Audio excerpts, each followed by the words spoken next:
Bonjour à vous. Comme d'habitude, si cette vidéo vous a plu, un petit pouce, un abonnement, un commentaire, c'est important pour moi. Éventuellement un petit don, lien dans la description, cela me permet de publier régulièrement. Merci à tous de votre soutien à cette chaîne.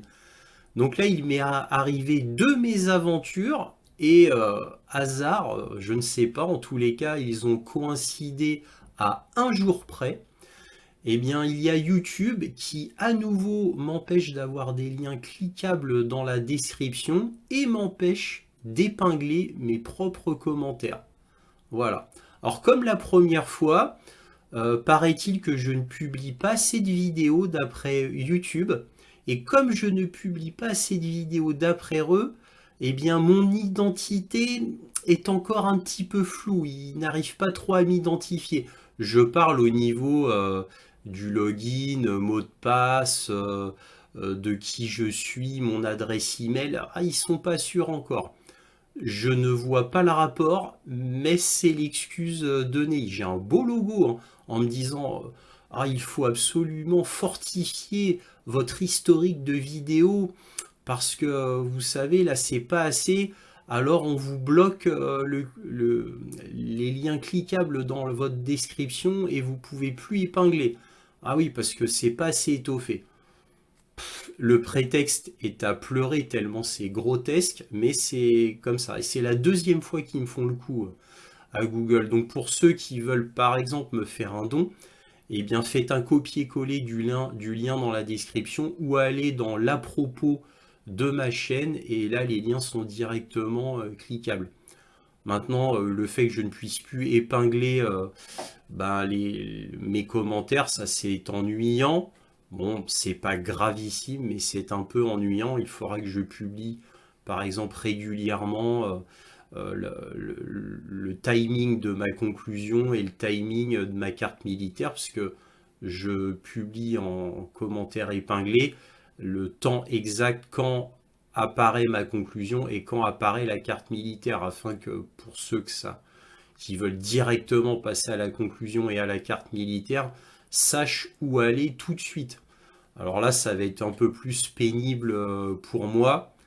Je sais même pas si je vais les mettre en commentaire épinglé. Je vais peut-être le mettre plutôt dans la description, ce genre d'informations. Bref, voilà.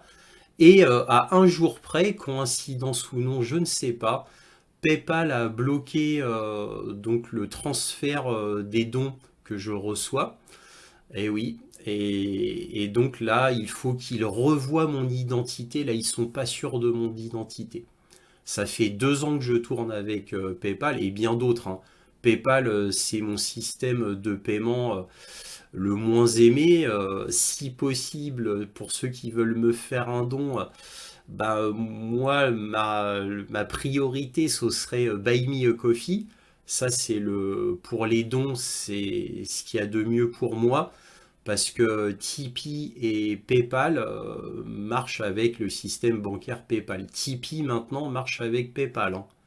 Et oui, donc voilà, donc si possible, si vous voulez me faire un don, passez par Buy Me a Coffee, bah, sinon par Tipeee ou PayPal. Mais vous voyez, là, je commence à avoir des problèmes avec PayPal. Voilà, donc c'est typique, hein. Moi, j'ai une connaissance il y a un peu plus de 2 ans qui a perdu 2 000 € parce que alors, c'est un plus gros YouTuber que moi et qui malheureusement ne faisait pas des transferts réguliers. On lui a supprimé son compte PayPal, donc il ne pouvait plus utiliser PayPal. Il a perdu 2 000 €. Il n'a pas pu se retourner contre PayPal. PayPal étant un système américain et non pas français, juridiquement, on ne peut strictement rien faire. Voilà. Surtout que PayPal marche main dans la main avec les banques. Voilà. Alors c'est exceptionnel que je vous dévoile tout ça, mais bon, c'est j'aime bien la petite analogie de concomitance d'effets, comme je vous ai fait une petite vidéo là précédemment sur la tentative de meurtre de Robert Fico et le crash d'hélicoptère du président iranien, Raisi. Je vous parlais de concomitance d'effets, bah, il est arrivé la même chose me concernant, YouTube et PayPal quasiment en même temps.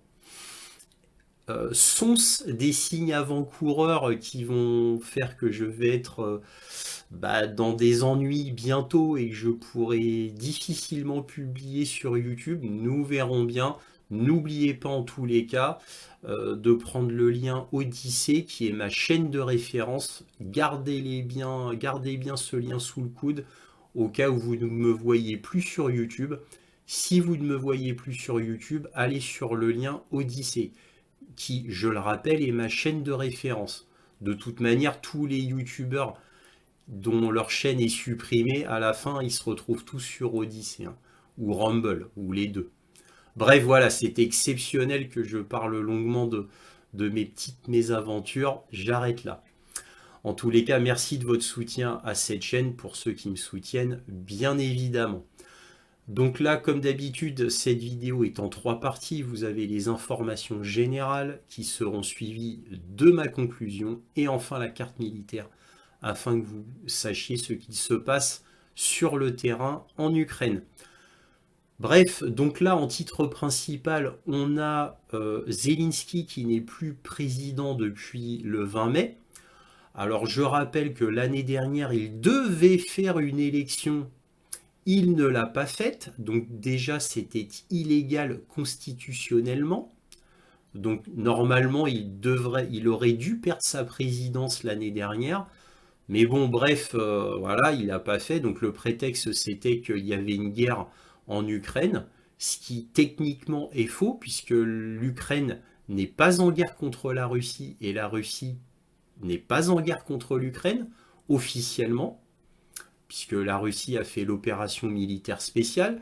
Si la Russie était vraiment en guerre contre l'Ukraine, eh bien, elle aurait arrêté le pipeline de gaz qui alimente l'Ukraine et toute l'Europe, par exemple. La Russie aurait utilisé tous les moyens. La Russie aurait fait peut-être la méthode américaine, c'est-à-dire un tapis de bombes au 24 février 2022, détruisant toutes les structures importantes de l'Ukraine. Voilà, donc bref, la Russie aurait agi comme une vraie guerre en tant que pays agresseur, donc ils auraient fait à la méthode américaine. En Irak, ils ont bombardé toutes les infrastructures importantes, même eau potable. Ils ont tout bombardé, les Américains, en Irak. Toutes les infrastructures électriques. Bref, ils ont fait tout ce qu'il fallait, les Américains, avant d'envoyer leurs troupes. Et ils ont fait la même chose en Serbie. Eh oui, en 1999. Ils ont même bombardé une ambassade chinoise. Voilà, comme ça, cerise sur le gâteau. Donc si les Russes étaient vraiment en guerre contre l'Ukraine, l'Ukraine aurait été tout de suite un champ de ruines, en plus pris par surprise. Puisque soi-disant, à part les Américains, personne n'était au courant que la Russie envoyait 130 000 hommes, des milliers de blindés en Ukraine. C'est le narratif officiel. Vous voyez? Bon bref, le coup de la guerre en Ukraine, donc pas d'élection présidentielle, ça tient pas en réalité. Mais c'était le prétexte. Et là, maintenant, Zelensky n'est plus président. Donc là, il préside l'Ukraine de manière totalement illégale. Alors là, cette fois, vraiment de manière illégale. Mais c'est comme ça, il fait comme s'il est toujours président. Bien entendu, les grands médias n'en parlent pas. Les gros journaux internationaux le disent hein, quand même. The Economist, Financial Times, Global Times, bien sûr. Les grands journaux internationaux soulignent ce fait parce que c'est quand même un fait tout à fait exceptionnel dans le monde moderne. Alors moi je ne connais pas de précédent, peut-être qu'il y en a, mais je ne connais pas de précédent moi personnellement. Donc voilà, évidemment, encore une fois je le répète parce que c'est très important à souligner, les grands médias occidentaux ne relèvent pas ce fait, alors que c'est un fait absolument gigantesque. Nous avons aussi la nouvelle mobilisation qui a commencé le 18 mai. Donc c'est la mobilisation qui concerne maintenant ceux qui ont 25 ans, puisque la nouvelle loi a fait que la mobilisation est passée de 27 ans à 25 ans. Alors cela a fait vraiment un vent de panique en Ukraine, puisqu'il y a beaucoup de vidéos qui sont parues sur VK et Telegram principalement Telegram, où vous voyez des rues désertes, de villes et de villages. Alors pourquoi, vous allez me dire? Parce que les hommes se cachent, ils se terrent chez eux, pour éviter d'être pris, entre guillemets, en réalité kidnappés, par les services de recrutement ukrainiens, qui les embarquent de force, hein, dans des vannes. Donc ils se terrent chez eux, donc alors évidemment là on parle des jeunes, hein, 25 ans, et plus même en réalité. Donc tout ça a créé un vent de panique, cette nouvelle loi. Alors telle en réalité que là le gouvernement est extrêmement ennuyé, parce que déjà que le recrutement en Ukraine avant la loi était catastrophique, là maintenant cela devient ingérable, parce qu'on ne peut pas mobiliser toutes les forces de police, tout le SBU pour aller chercher les jeunes hommes chez eux. Ça demande beaucoup trop de moyens, parce que évidemment on leur envoie un courriel ou un courrier, pour ceux qui résistent un petit peu, qui doivent se présenter à l'équivalent d'un commissariat pour l'enrôlement. Ils ne se présentent pas. Et ceux qui ne se présentent pas, malheureusement, se comptent en dizaines de milliers, au bas mot. Donc comment aller chercher tout ce monde-là? Et même s'ils allaient chercher ce monde-là, vous enverrez, vous, un soldat qui n'a pas envie de se battre?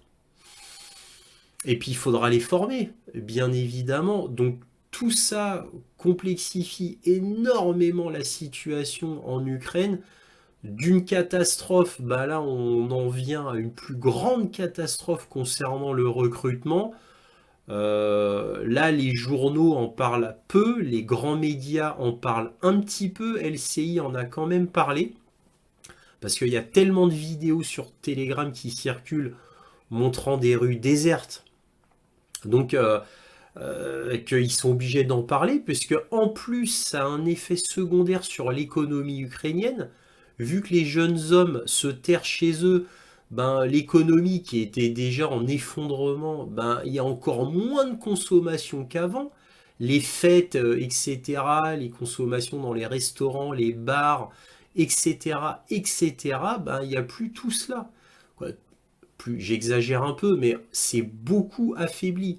Cela s'est beaucoup affaibli, ce qui participe encore plus à l'effondrement ukrainien. Comme vous voyez, c'est multifactoriel, l'Ukraine ne s'en sort pas et va dans les descentes aux enfers, hein, comme on dit, hein. Et, apparemment, rien ne peut arrêter tous ces phénomènes, bien entendu. Aussi, les services de renseignement américains ont déclaré officiellement que Poutine n'était pour rien dans la mort de Navalny. Donc ça, c'est aussi une grosse info que vous notez encore une fois. Bien évidemment, les médias ne relaient pas. Comme les médias ne relaient pas la destruction des Nord Stream, hein, vous voyez que la destruction des Nord Stream, c'est la faute à pas de chance. Ils ont explosé tout seuls. Voilà. C'est on ne sait pas qui. Les médias ne demandent pas le rapport de conclusion de la Suède et du Danemark. Le Suède et le Danemark ont fait un rapport de conclusion de leur enquête, mais ils ont décidé de ne pas le dévoiler au grand public. Les médias n'en sont pas curieux. Oh non, nous on veut pas savoir qui ont des... votre conclusion d'enquête, on veut pas savoir qui a détruit vraiment les Nord Stream. C'est pas très important, non, c'est pas très important. Voilà, donc les médias, évidemment, agissant sous le contrôle de qui vous savez, donc ils ne parlent pas de tous ces faits extrêmement majeurs pourtant. Et un dernier mot sur Alexei Navalny, donc cette icône créée artificiellement de rien par la CIA et le MI6, donc n'a plus de raison d'être, c'est pour ça qu'il est proprement enterré par la CIA même, puisque bien évidemment les services de renseignement américains, eh bien c'est la CIA, entre autres, mais c'est toujours la CIA qui centralise tout de toute manière, donc il a été proprement enterré par l'entité même qu'il a créée. La boucle est bouclée. Encore une fois, il n'a plus de raison d'être. Donc c'est pour ça qu'il a été enterré, cette fois médiatiquement.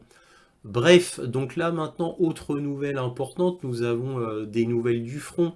Donc la zone tampon ne cesse de s'étendre.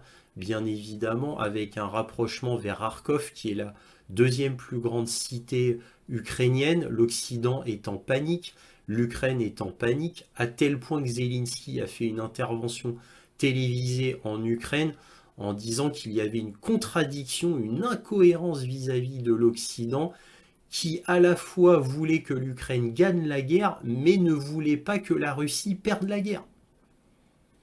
Voilà, apparemment c'est ce que les Américains lui ont dit, lui ont fait comprendre tout du moins.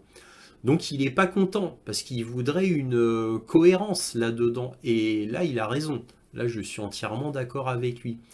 Alors il précise dans sa vidéo qu'il y a 300 avions russes qui survolent le sol ukrainien. Donc il demande des systèmes antiaériens. Et il demande aussi des F-16. Et il voudrait que l'Occident prenne ses responsabilités. Donc s'il n'avait pas de pilote formé, pas de F-16, il jette en l'air comme ça une idée comme une autre, hein. C'est que l'Occident prenne ses responsabilités et envoie leur F-16 avec leur pilote, par exemple. Voilà, c'est une idée de Zelensky parmi d'autres, hein. Il en a lancé plusieurs, comme par exemple, il serait ravi d'accueillir des troupes françaises, par exemple, en Ukraine. Voilà. Donc il pousse à cela. Je rappelle que, encore une fois, Anthony Blinken a été voir Zelensky et que, eh bien, quand Anthony Blinken est rentré aux États-Unis, apparemment, le discours officiel, s'il a été convaincu par les mots sincères et désespérés de Zelensky, et là, il a dit, Anthony Blinken, hein, donc le gouvernement américain, là, ils réfléchissent à envoyer des soldats de l'OTAN en Ukraine pour former 150 000 Ukrainiens. Alors vous voyez ce que ça veut dire. Ça c'est officiel, hein, c'est paru dans le New York Times du 16 mai. Hein. Donc ça veut dire, pourquoi 150 000 Ukrainiens? Comme ça, vous envoyez des milliers et des milliers de formateurs, si vous voyez ce que je veux dire. Alors des formateurs entre guillemets, hein. On a tous compris qui seront les formateurs. Ce sera l'armée américaine, ou l'armée américaine, là, avec l'armée française, l'armée allemande, l'armée danoise, polonaise, roumaine, avec les armées de l'OTAN en réalité, hein. Mais ce seront des formateurs de l'OTAN. Voilà.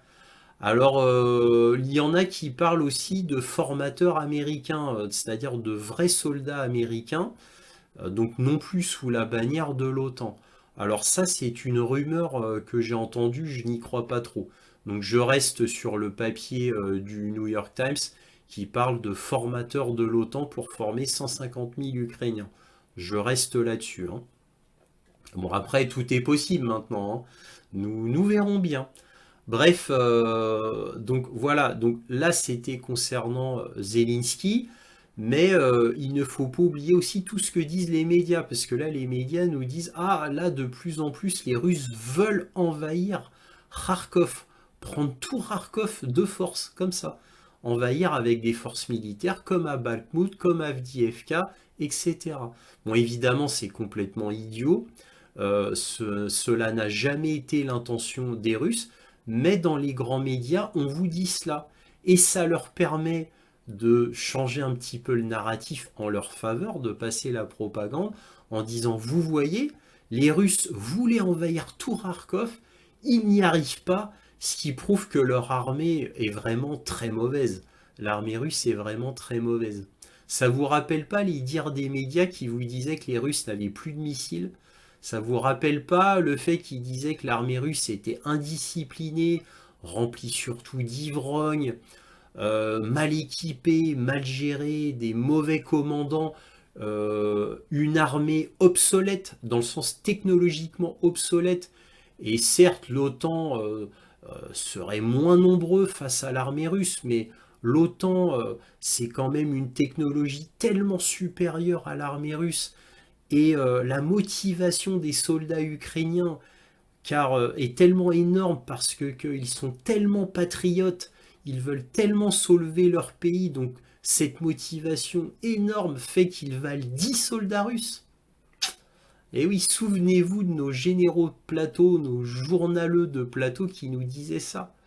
Donc ils sont toujours obligés d'inventer des choses comme cela afin que cela aille toujours dans leur narratif. C'est comme les lignes rouges qu'ils inventent eux-mêmes, voilà, et ils les mettent dans la bouche de Vladimir Poutine. Ils inventent des lignes rouges comme ça.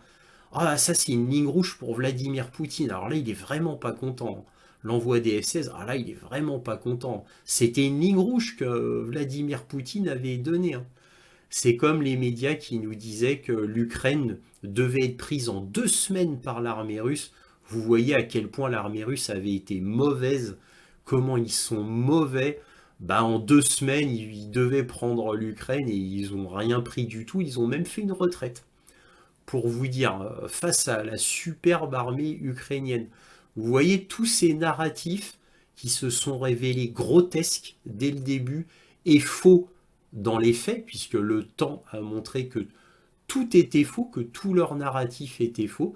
Bah là, ils continuent pour le fait que les Russes veulent envahir Kharkov avec une armée à l'intérieur, bien entendu, hein, pour le contrôle total de Kharkov.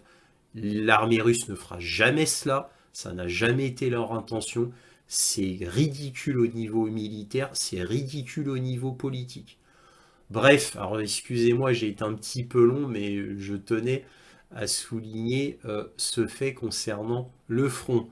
Et aussi, eh bien, les lignes de défense qui devaient protéger le nord de l'Ukraine et en particulier Kharkov, eh bien, celles-ci n'ont pas été construites pour cause de corruption. Et oui, parce qu'en fait, l'Occident a donné de l'argent pour la construction de ces lignes de défense et les entreprises privées ont empoché l'argent pour la majorité d'entre elles et sont parties avec l'argent. Et en fait, ils ont fait que 1 ou 2 jours de construction de lignes de défense. Donc en fait, rien. Ils ont fait quelques trous comme ça. Et cela a été vu donc par le commandant ukrainien qui devait superviser ces lignes de défense. Il a fait des vidéos sur Telegram et il arrive et il est complètement dépité parce qu'il voit, il constate que les lignes de défense sont commencées. Donc il y a un trou de 10 mètres, de 5 mètres, avec quelques rondins de bois, et hop, c'est terminé. Et donc, en fait, il y a beaucoup de commandants ukrainiens qui ont hurlé sur Telegram en disant, en hurlant au sabotage, voire même à la trahison et à la corruption du gouvernement ukrainien, parce que ça, c'est typique hein, du gouvernement ukrainien. Donc la corruption en Ukraine a encore frappé, et Zelensky, à un moment donné, voulait virer les généraux qui s'occupaient de cette ligne de défense, parce qu'apparemment, bien évidemment, comme ces lignes de défense, bon, c'est certes des entreprises privées, mais ils étaient chapeautés par des généraux ukrainiens, donc les généraux ukrainiens, alors là, par contre, je ne sais pas, ça c'est moi qui fais des hypothèses, mais cela expliquerait que Zelensky ait hurlé contre ces généraux, parce que ces généraux ont certainement pris de l'argent aussi. Voilà. Alors là, par contre, je ne sais pas, je n'ai pas de témoignage direct là-dessus sur leur corruption, mais ça me semble évident, et ce serait naturel pour l'Ukraine. Bref, tous ces faits-là qui font que cela affaiblit l'Ukraine. Donc cette corruption met en état de danger immédiat l'Ukraine. C'est pas la première fois que je vous dis cela d'ailleurs, hein. La corruption est tellement gigantesque en Ukraine et ils savent que la guerre est perdue. Elle est perdue d'avance. Donc ils se disent perdu pour perdu, autant que je ramasse des millions et que je fuis le pays. Voilà, et je vais être tranquille. Bref, ça c'est le petit côté corruption. Et on a le côté panique du fait de l'Occident qui manque tellement d'argent qu'ils en sont à vouloir voler l'argent russe, c'est-à-dire les avoirs russes qui sont aux États-Unis et en Europe, mais principalement en Europe et principalement en Belgique, pour être très très précis. Et donc là, ils en sont à vouloir prendre les intérêts des avoirs russes. Donc le coût des avoirs russes, ils ont un peu abandonné parce que ils se sont fait tellement engueuler par tout le reste du monde qui aurait fait un dangereux précédent. Donc là, ils étudient très très très, on va dire, en détail pour prendre au moins les intérêts russes. C'est totalement illégal, ça reste du vol, c'est un moins important que les avoirs russes, mais ils y réfléchissent beaucoup. On va voir tout cela en détail avec des articles bien entendu et bien d'autres sujets, comme d'habitude. Commençons. Alors on va commencer avec First Post, qui est un des plus grands journaux indiens Internet, du 19 mai, qui nous dit: le mandat de Zelensky à la présidence de l'Ukraine se termine demain. Que se passe-t-il ensuite? Aucune élection présidentielle ou parlementaire ne peut avoir lieu en Ukraine tant que la loi martiale est en vigueur, imposée après l'invasion du pays par la Russie en 2022. Donc voilà, donc là c'est la fin de la mandature de Zelensky, officiellement. Donc là ça date du 19 mai, donc la veille de la date fatidique. Là on est le 25 mai, donc il n'est plus président depuis 5 jours en réalité. Donc ça c'était quand même important à noter. Alors le grand média The Economist qui en a parlé, donc ici, dit: le mandat de 5 ans de Volodymyr Zelensky se termine le 20 mai, mais il n'a aucun projet pour se retirer ou faire une élection pendant la période de guerre. Alors, comme on peut le noter, eh bien, bon, The Economist, un grand journal occidental international, en parle, bah, parce que c'est un des plus prestigieux du monde, The Economist, hein. Journal américain, un petit peu comme Washington Post ou The New York Times. Donc, ces journaux-là en parlent, mais uniquement sur Internet. Pas à la télé ni à la radio, donc dans les grands médias très populaires, on ne parle pas de ça, et pour cause, puisqu'il y a une collusion totale entre les médias occidentaux, les gouvernements occidentaux et le gouvernement ukrainien, bien évidemment. Tout ça, c'est une gigantesque mafia qui s'entendent. Et Volodymyr Zelensky a un contrôle très puissant sur sa population grâce au SBU qui est là pour veiller au grain et abattre toute dissidence. Donc nulle surprise, et accord tacite de l'Occident, donc qui permet à Zelensky de s'en tirer comme une fleur, alors que cela ne s'est quasiment jamais vu ou presque. Et c'est un fait en réalité extrêmement grave, avec la complicité évidemment de l'Occident, sinon il ne pourrait pas rester au pouvoir parce que les médias diraient que c'est un scandale, etc. Mais comme Zelensky est la chose créée par l'Occident pour contrer la Russie, tout va bien au final. Donc là, un article de Yahoo News qui reprend le journal The Evening Standard: l'Ukraine adopte une loi controversée sur la conscription pour augmenter le nombre de ses troupes face à la nouvelle offensive russe, donc du 18 mai. On va juste lire ça, hein. Une loi controversée sur la conscription est entrée en vigueur en Ukraine alors que le pays fait face à de nouvelles attaques russes. La législation facilitera l'identification de chaque conscrit dans le pays et offrira également des incitations aux soldats telles que de l'argent liquide ou de l'argent pour acheter une maison ou une voiture. Le mois dernier, l'Ukraine a abaissé de 27 à 25 ans l'âge des hommes pouvant être enrôlés, reflétant la pression croissante que plus de 2 années de guerre avec la Russie ont exercé sur ces forces qui tentent de tenir les lignes de front dans des combats qui ont sapé les rangs et les réserves d'armes et de munitions du pays. Le président ukrainien Volodymyr Zelensky a également signé vendredi 2 autres lois autorisant les prisonniers à rejoindre l'armée et multipliant par 5 les amendes infligées aux réfractaires, c'est-à-dire à ceux qui ne se présentent pas au centre d'enrôlement. Et oui, donc on se moquait de Wagner qui allait prendre les prisonniers en Russie. Eh bien, l'Ukraine fait exactement la même chose. Exactement la même chose. Et inutile de vous dire qu'ils ne seront pas regardants sur les prisonniers étant donné qu'ils sont en panique. Donc ils vont prendre n'importe qui, hein, parce qu'ils ne peuvent pas se permettre de faire la fine bouche. Alors évidemment, c'est pas ce que l'Ukraine dit officiellement, hein. Officiellement, ils ne vont prendre que des prisonniers modèles, entre guillemets, hein. Bon, on sait très bien ce qui va se passer en réalité, hein. Voilà, c'était quand même à noter. Alors maintenant, je vais vous montrer les effets de cette loi dans les villes en Ukraine. Vous allez voir, c'est assez intéressant. Donc là, je vais vous montrer une vidéo qui est sur TikTok, qui commence par la ville de Poltava, hein, qui n'est pas une petite ville, et qui va vous montrer d'autres villes. Alors on va pas tous les nommer, et je vais pas vous montrer la vidéo dans son entièreté, parce qu'elle dure plus de 5 minutes. Donc c'est pour vous montrer vraiment que il y a une sorte de désertification des rues de la part de jeunes hommes qui se terrent chez eux pour éviter d'être embarqués évidemment par les patrouilles de recrutement. On va regarder ça très vite.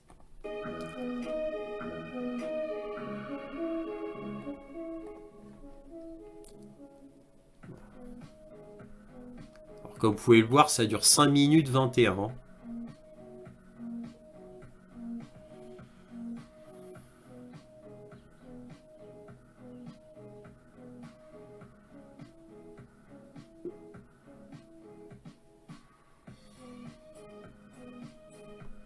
On s'est précisé que ça date du 18 mai, hein, les prises de vue. Voilà, bon. Et ça continue en fait. Hein.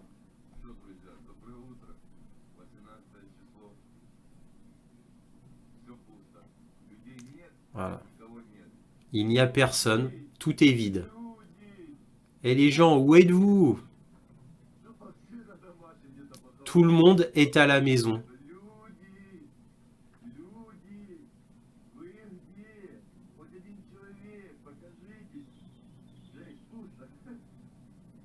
Là, il dit c'est complètement fou. Hein. Il n'a vu qu'une personne. Voilà, bon, et ça continue, je vais pas tout vous montrer comme ça. C'est pour vous montrer que cela a un effet très grave, évidemment sur le recrutement, mais cela a un effet aussi sur l'économie. Donc c'était à noter quand même, l'Ukraine s'enfonce de plus en plus. Là, on a le journal La Voix du Nord qui nous dit Vladimir Poutine n'aurait pas ordonné la mort d'Alexei Navalny selon les renseignements américains. L'opposant russe Alexei Navalny est mort en février dans une prison arctique dans des circonstances floues. Les services secrets américains ont conclu que Vladimir Poutine n'aurait pas ordonné l'ordre de le tuer. Ah là là. Donc retournement de situation où la CIA dit que non, Vladimir Poutine n'a pas ordonné la mort d'Alexei Navalny, ce que Vladimir Poutine avait souligné au moment de la mort de Navalny, et personne ne l'a cru, bien évidemment. Alors cela dit, bon, au début, on pouvait penser que c'était Vladimir Poutine, mais quand même, très très vite, d'autres éléments sont venus attester du fait que non, c'était peu probable que ça soit Vladimir Poutine. Et au final, on a la conclusion de la CIA qui nous dit que ce ne serait pas Vladimir Poutine. Et voilà comment tuer une icône médiatique créée pour être l'opposant de Vladimir Poutine et comment devenir un poids mort, donc une icône qui n'a plus de raison d'être. Eh bien, qu'est-ce que l'on fait dans ces cas-là? Eh bien, on l'enterre médiatiquement. Donc là, c'est un article du New York Times qui nous dit la Russie, dans un nouvel effort, perturbe de plus en plus le service Starlink de l'Ukraine. La Russie a déployé une technologie avancée pour interférer avec le service Internet par satellite d'Elon Musk, ont déclaré des responsables ukrainiens, entraînant ainsi de nouvelles pannes sur la ligne de bataille du front nord. Donc là, c'est très grave puisque le système Starlink satellitaire permet à toute l'armée ukrainienne de communiquer. Donc sans ça, ça devient extrêmement difficile. Donc on va pas tout lire, hein, juste 2 ou 3 paragraphes. Exploité par SpaceX d'Elon Musk, Starlink a joué un rôle essentiel pour l'armée ukrainienne depuis les premiers jours de la guerre en Russie.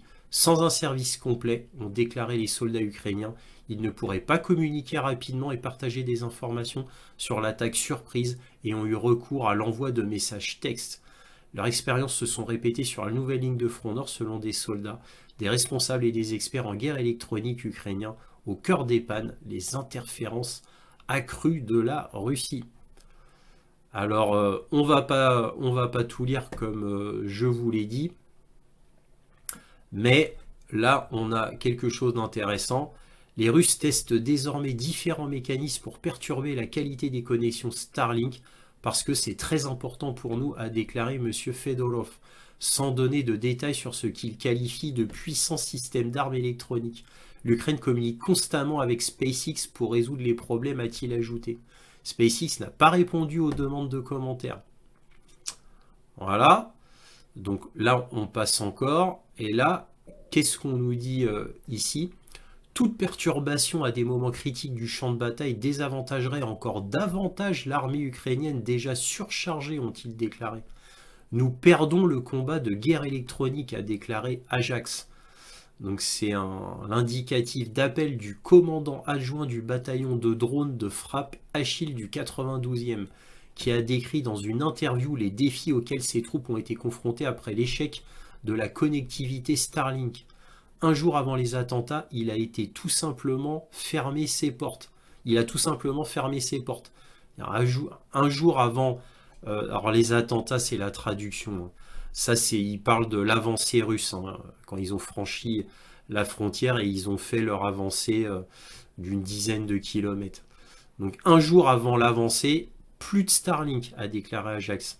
Bref, je ne vais pas lire tout l'article qui est trop long, mais en tous les cas, cela fait suite au point sur l'Ukraine que j'avais fait il y a 2 semaines, où je vous avais montré une vidéo de la porte-parole de l'armée de l'air ukrainienne qui disait à la télé et devant une journaliste que les systèmes de brouillage électronique russes étaient les meilleurs du monde et qui souvent il arrivait que leurs missiles ou leurs drones tombent tout simplement par terre du fait du brouillage électronique russe.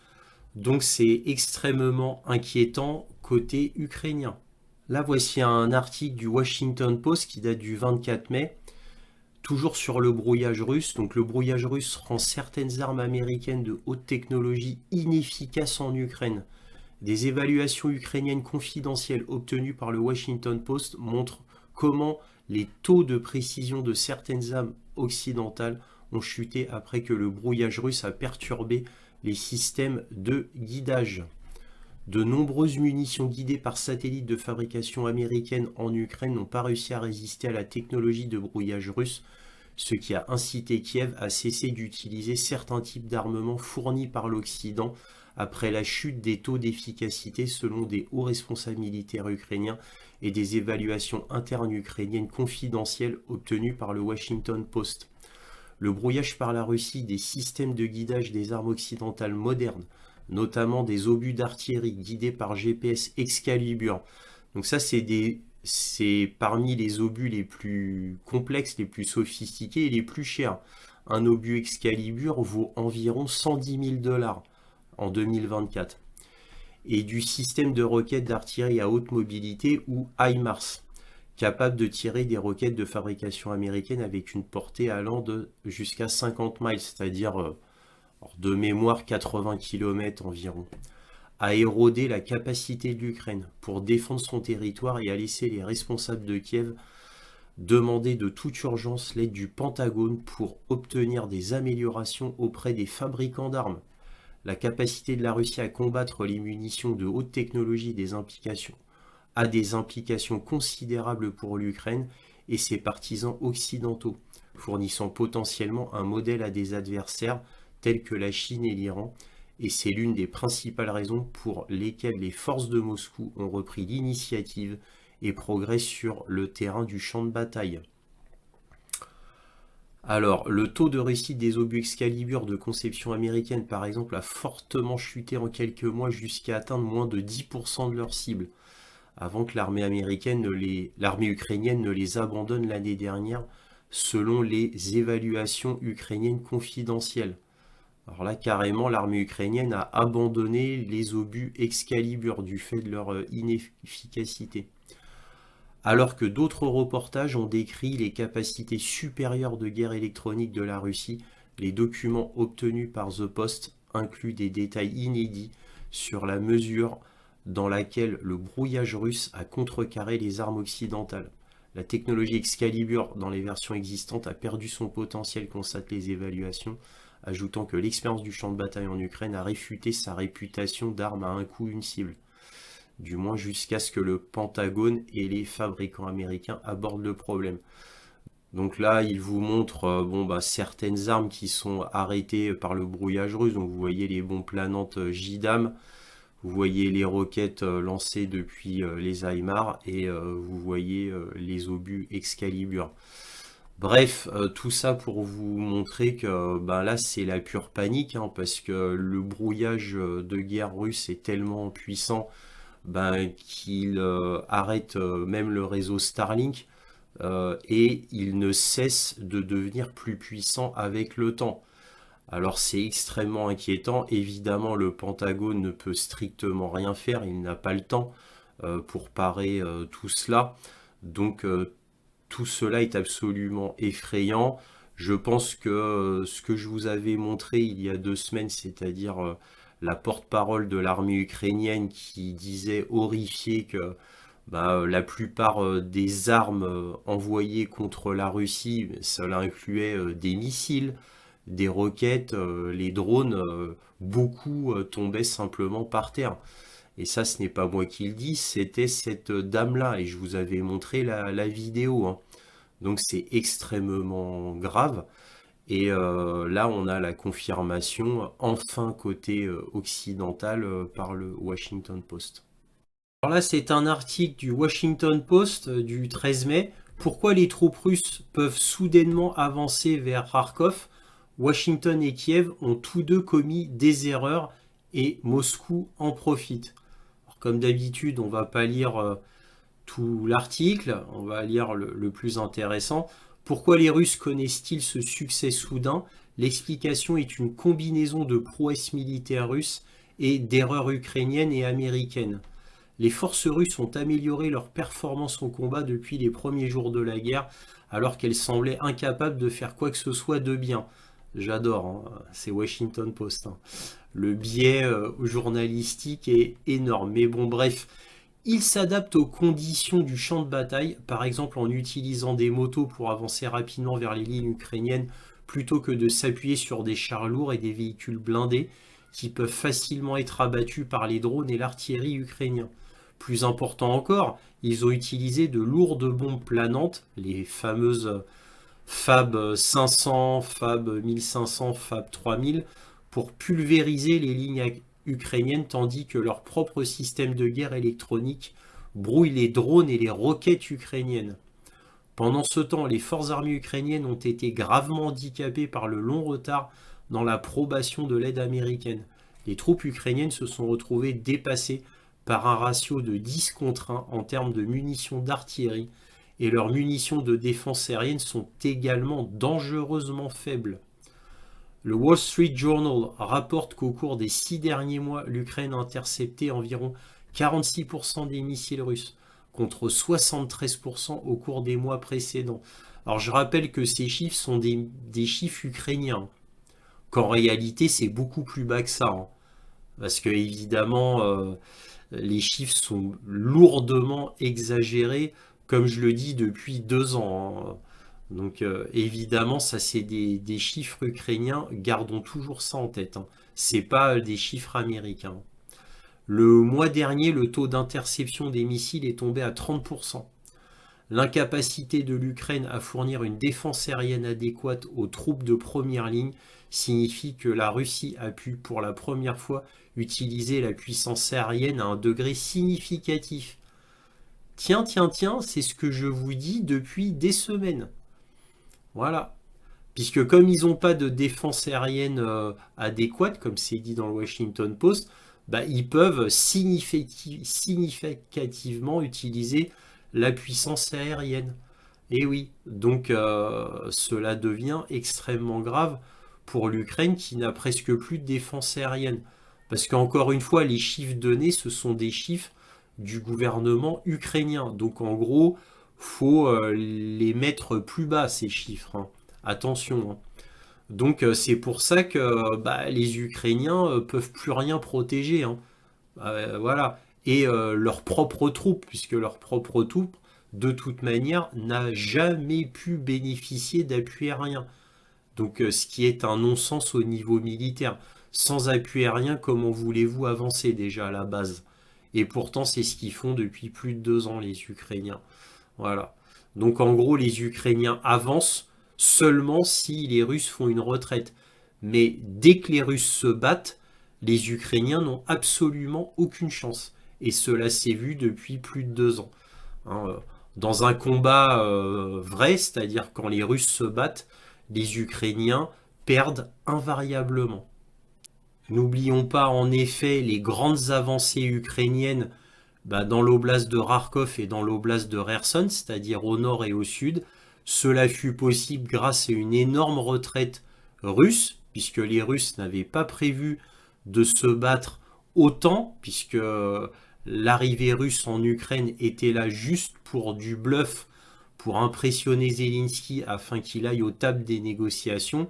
Mais évidemment, la Russie étant venue qu'avec 130 000 hommes, il ne pouvait faire que cela de toute manière. Il ne pouvait pas prendre position.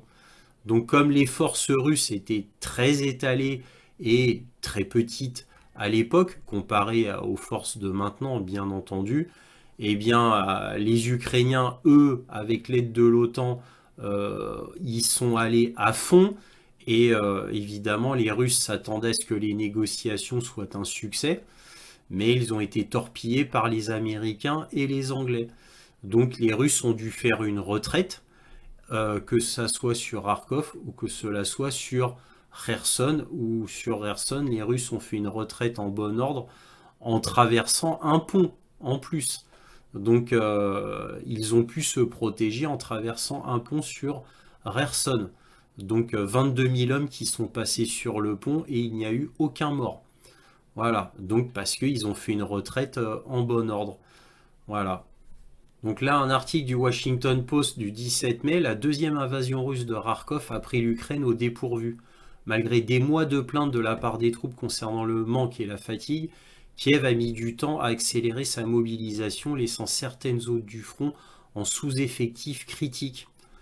Donc là, vous pouvez voir des tranchées un peu rudimentaires, et vous voyez que ce sont surtout des gens avec des pelles qui s'occupent des tranchées. Et j'en veux pour preuve le Washington Post, voilà, qui montre ça. Des hommes creusent et renforcent des tranchées dans la banlieue nord de Kharkov. C'était au 15 mai. Donc vous voyez où ils en sont rendus. Alors, je vous ai déjà expliqué en introduction vidéo pourquoi ils en sont rendus là. C'est parce qu'il y a eu une énorme corruption concernant les entreprises qui devaient s'occuper de creuser les tranchées. Et au final, la plupart des entreprises ont encaissé l'argent et ont fui avec l'argent, bien évidemment. Donc Zelensky a hurlé et a blâmé ces généraux qui s'occupent des oblasts de Soumy et de Kharkov principalement. Donc évidemment, là, la situation est de plus en plus grave, hein. Vous avez vu au début de vidéo, on a le réseau Starlink qui est brouillé par les Russes. On a l'arrivage du matériel américain qui a un retard absolument énorme. On a la corruption en Ukraine qui enfonce encore plus l'Ukraine, etc., etc. Les malheurs s'empilent sur la pauvre Ukraine. Là, un article du New York Times. L'avancée des troupes russes menace d'annuler certains acquis durement acquis par l'Ukraine. Alors, menace d'annuler certains acquis, ça y est, c'est déjà fait. Dans d'autres journaux, comme le Washington Post, ils disent que ça y est, les troupes russes ont reconquis plus de territoire que ce qu'ils avaient perdu suite à l'avancée de l'Ukraine. Donc c'est déjà acquis. De telles pertes pourraient nuire au moral des Ukrainiens à mesure que la Russie progresse tout au long de la ligne de front. Bon, ça, c'est une lapalissade. Bien évidemment. Moi, ça fait des mois que je vous le dis. Bien entendu, quand l'ennemi avance perpétuellement et que vous avez perpétuellement des problèmes en tout genre, munitions, matériel qui n'arrive pas d'appui aérien, réseau Starlink qui est en panne à cause du brouillage russe qui est de plus en plus puissant les mois passant, parce que les Russes ne cessent d'augmenter leur brouillage. Au début, c'était des camions avec des mâts de brouillage qui font 6 ou 7 mètres de hauteur. Maintenant, non seulement il y a de plus en plus de camions comme ça sur le front, mais en plus, ils ont mis des systèmes de brouillage sur des drones assez importants, du style les drones de reconnaissance Orlan, par exemple, qui sont des drones très importants pour les Russes et qui peuvent maintenant faire de la reconnaissance très en profondeur en Ukraine, du fait qu'il n'y ait plus de système anti-aérien. Et bien, ils ont doté certains de ces drones Orlan de brouillage. Donc ce n'est plus seulement des camions, mais en plus à cela s'ajoutent les drones. Donc encore une fois, je le répète, tout s'empile dans le malheur côté ukrainien. Et malheureusement, toujours pour l'Ukraine, le brouillage électronique de guerre russe ne cesse de s'améliorer. Ce qui est vraiment un problème absolument terrible qui inquiète d'ailleurs grandement le Pentagone. Donc là, on va voir un extrait de LCI avec étonnamment une confirmation des rapports ukrainiens que j'avais lus via le général Trinquant, donc un général de plateau, qui étonnamment dit la vérité, chose que moi je vous disais dans mes précédents points sur l'Ukraine grâce au rapport que je lis, et là c'est rendu public. C'est pour ça que je vous en parle maintenant. Écoutons ça. Oui, non, mais tout à fait. Ceux qui combattent actuellement font un travail extraordinaire.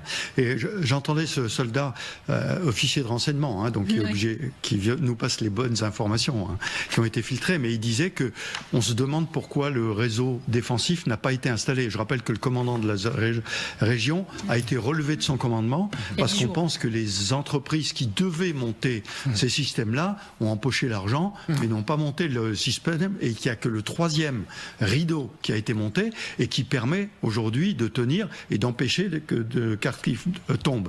Alors, maintenant, on va regarder l'extrait vidéo dont je vous avais parlé en introduction, où vous avez Zelensky qui dit tout son mécontentement vis-à-vis de ses partenaires occidentaux. Voyons ça. La défense aérienne est un problème. Donnez-nous des F-16. Tout le monde sait le nombre qu'il nous en faut. Les Russes utilisent 300 avions sur le territoire de l'Ukraine. Nous avons besoin d'au moins 120, 130 avions pour résister, pour nous battre dans le ciel, pour contrer leurs attaques. Vous ne pouvez pas le faire maintenant? Ok. Nous revenons donc à la défense aérienne. Vous ne pouvez pas le faire non plus? Les F-16, vous ne pouvez pas encore le faire? Alors, on en revient toujours au même débat concernant les avions que vous avez sur le territoire des pays de l'OTAN voisins. Ils sont là, utilisez-les, abattez des cibles, protégez les civils. Peuvent-ils le faire? Je suis sûr que oui. Est-ce que ça serait une attaque des pays de l'OTAN? Une participation au conflit? Non. Ils abattraient un missile qui pourrait faire sauter une installation de stockage de gaz, d'où le gaz est transporté vers les pays de l'OTAN. Est-ce que cela les protégerait? Ben oui. Ou alors ils abattraient un missile qui pourrait potentiellement frapper des civils d'un pays de l'OTAN. Est-ce que ça serait les défendre? Oui. Alors. Bon voilà, c'était l'extrait dont je vous ai parlé en introduction et dont je vous avais dit que je vous le montrerai. Donc voilà, donc comme c'était traduit en français, vous avez compris. Donc évidemment l'Ukraine est en panique. Donc pas d'avion, pas de F-16, pas de système anti-aérien. Donc là, l'inquiétude est absolument terrible en Ukraine et on le voit en image avec Zelensky lui-même. Alors là, on a un article de Business Insider du 22 mai qui nous dit « Un commandant ukrainien avait les troupes russes en ligne de mire mais ne pouvait pas attaquer. Selon lui, c'est une règle américaine qui est à blâmer. » Alors, un commandant ukrainien a déclaré que son unité était obligée d'observer la Russie rassembler ses troupes de l'autre côté de la frontière. Donc ça, c'était la veille avant que les Russes ne fassent effectivement leur zone tampon, qui fait maintenant un peu plus de 10 km de profondeur en Ukraine.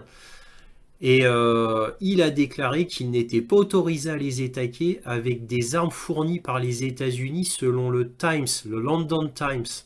Si les États-Unis avaient levé leur interdiction, ils auraient pu retirer leurs troupes et arrêter une attaque, a-t-il déclaré. C'est-à-dire empêcher la zone tampon de se former. Bon, ça, c'est ce que dit ce commandant ukrainien. Bon, évidemment, il n'aurait rien empêché du tout. Bien évidemment, faut pas rêver, sauf à envoyer des dizaines et des dizaines de missiles attaque-MS, parce qu'on parle de ces missiles-là, et pas d'autres. On parle des missiles attaque-MS, ici. Mais évidemment, les Américains ont beau avoir joué un jeu trouble avec les mots d'Anthony Blinken qui a dit récemment au monde entier: oh bah les Ukrainiens c'est à eux de se débrouiller, nous on n'interfère pas de la manière dont ils conduisent la guerre. Alors immédiatement les médias occidentaux se sont précipités pour interpréter cela comme un go du gouvernement américain, dans le sens oui c'est bon, bah là vous pouvez utiliser nos armes pour attaquer la Russie. Voilà. Sauf qu'en réalité, non. Non. Et d'ailleurs, je tiens à souligner, c'est extrêmement rare, pour ne pas dire unique. Je tiens à tirer mon chapeau au général Chauvency, qui apparaît très régulièrement sur LCI, et qu'il avait dit qu'il ne croyait pas du tout sur le fait que les Américains avaient donné leur blanc-seing concernant les attaques sur territoire russe avec les armes américaines, quoi, les missiles américains, et spécifiquement, parce que c'est de cela dont on parle tous, des attaques MS. Parce que là, on parle que des attaques MS, évidemment. On parle que de ça, hein, concernant l'attaque en territoire russe. Donc, et le général Chauvency avait dit qu'il n'y croyait pas parce que là, ce serait enfreindre une véritable ligne rouge qui n'a jamais été franchie depuis les années 40, 1940. Donc effectivement, bah, les Américains, là on le voit, par un commandant ukrainien qui est une excellente source d'information, qui dit que bah non, le Pentagone refuse que les Ukrainiens utilisent les armes américaines côté russe. Ce qui peut être rassurant d'un côté, parce que là on évite quand même beaucoup une troisième guerre mondiale, hein. Donc c'est rassurant quand même. Là on a Yahoo News qui reprend Ukrainska Pravda, le grand journal ukrainien, qui dit: le Parlement français demande aux autorités d'autoriser l'Ukraine à frapper le territoire russe avec des armes françaises. Alors donc, tiens, le Parlement français qui demande de pouvoir frapper le territoire russe avec des armes françaises. Tiens, on va pas tout lire, hein. Jean-Louis Bourlange, président de la Commission des Affaires étrangères de l'Assemblée nationale française, a appelé les autorités françaises à autoriser l'Ukraine à lancer des frappes avec des armes fournies par la France sur territoire russe. Alors ce Jean-Louis Bourlange, bah c'est un va-t-en-guerre, bien évidemment, lui il fait partie des durs, comme David Cameron, voilà, c'est-à-dire et bien tout faire pour aider l'Ukraine, mais la fin justifie les moyens, quoi, pour ces gens-là, hein. Donc ces va-t-en-guerre qui n'ont que faire de la vie des Ukrainiens, bien entendu, parce que eux, ils ne font que hurler de faire toujours plus de guerre, de toujours plus alimenter la guerre, mais évidemment, ils n'ont aucune considération pour la vie des Ukrainiens, et même par extension pour la vie des Russes, parce qu'on est censé être neutre dans l'affaire normalement. Et bien là, non. Vous voyez, bon, d'un autre côté, c'est que Jean-Louis Bourlange, hein. Pour l'instant, il est le seul à être aussi vociférant. Alors on verra ce que Macron décide. Bon, Macron, lui, il est prêt à aller loin, mais uniquement en parole, hein. Je ne le vois pas aller si loin que ça en acte. Cela dit, avec Macron, tout est possible, mais je ne le pense pas quand même, hein, parce que Macron, lui, c'est surtout beaucoup de parlotte, mais au niveau des actions, il n'y a pas grand-chose derrière. Alors vous allez me dire, il y a les forces françaises en Ukraine, Mais bon, il ne se mouillait pas, Macron, en disant qu'il envisageait d'envoyer des troupes françaises en Ukraine. Pourquoi je vous dis ça? C'est parce qu'il y a déjà depuis très longtemps des troupes françaises en Ukraine. Très longtemps. Parce qu'au final, moi, je vous avais donné un exemple il y a des mois, il y a même un an, plus d'un an de cela, où déjà les Russes avaient dit qu'il y avait énormément de mercenaires français en Ukraine, et les Russes avaient déclaré qu'en réalité, c'était des soldats pour la plupart français, et non pas des mercenaires. Voilà, donc ça c'était déjà un petit scoop à l'époque. Donc au final, il ne se mouille pas en disant cela. Donc par contre, là où Macron se mouillerait beaucoup, c'est s'il annonce au monde entier, je vais envoyer 2000 soldats français en Ukraine, de manière claire. Ah là oui. Et puis évidemment, là, ça voudrait dire effectivement qu'on entre en guerre avec la Russie. C'est un casus belli. Et je ne vois pas Macron, étant donné sa personnalité, risquer un casus belli avec la Russie. Nous verrons bien, mais je n'y crois pas. Là, on a un article de la BBC, donc très intéressant, du 17 avril. Soldats russes hachoirs à viande. 50 000 morts confirmés. Et là, tiens, on commence à reprendre dans les grands médias les fameux 50 000 morts, justement décomptés par la BBC et Mediazona. Sauf que là, c'est en première page. C'est en première page. Voilà. Alors eux, ils disent que 50 000 morts russes depuis le début de la guerre, que c'est un hachoir à viande pour les Russes, c'est à mourir de rire. 50 000 morts confirmés, c'est très peu, très peu comparé au nombre de morts ukrainiens, qui eux ont subi un véritable hachoir à viande. Hachoir à viande qui, je le rappelle, bon mot de Prigojine, qui a inventé ça lors de la grande bataille de Bakhmout, où il y avait tellement d'Ukrainiens morts qu'il a appelé ça un hachoir à viande. Voilà, donc quand même, c'est intéressant.